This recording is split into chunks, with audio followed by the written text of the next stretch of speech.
Good evening. On the day he was sworn in for his third term as Mayor of London, Sadiq Khan promised to scrap the fleet of so-called Boris buses.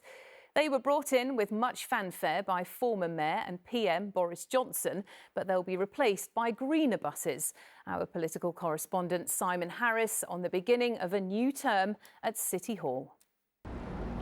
Officially, it was the new bus for London, but to most people, it's the Boris bus, a replacement for the iconic Route Master, commissioned by London Mayor Boris Johnson.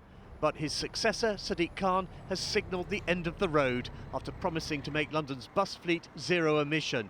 In truth, he was never a fan. The buses that were brought in by the previous mayor, inefficient, expensive, clunky, really hot in the summer, air conditioning that doesn't work. You say the new bus for London doesn't meet the requirements for 2030, so they've got to be off the road by 2030. So by 2030, all the buses in London will be zero emission. Some may need to be retrofitted, but I think all of them would be new buses by 2030. Just to be clear, that does mean the end of the new bus for London. That means any bus that is not zero emission will be off our streets by 2030. The first Boris bus arrived in 2012. 1,000 more were to follow at a cost of more than £1/3 billion. The then mayor predicted the design would be a money spinner. This bus is revolutionary. People are going to be buying this across the world. But there were no more buyers, and by 2030 they'll be gone from the streets of London, some after less than 15 years in service. Why change it? Why spend an awful lot of money when you don't need to? The designs are beautiful. Keep it red at least if you're going to change it.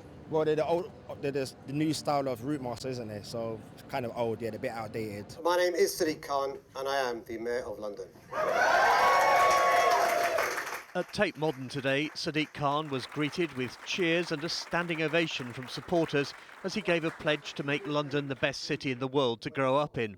This was the moment the newly elected mayor formally signed his declaration of office. In a surprising postscript to the election, Sian Berry, a member of the Green Party, resigned her seat on the London Assembly this morning, just days after winning it.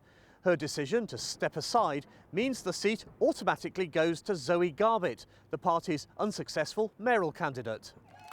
Despite the smiles, it looked on Saturday as if Garbett had missed out. We were obviously really hopeful of getting me elected first time, but I'm really excited to be here.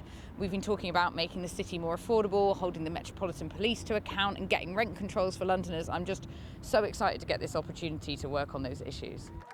Sadiq Khan is the first London mayor to be elected for a third term. He celebrated with a new suit from an East London fashion house. Simon Harris, ITV News, Southwark.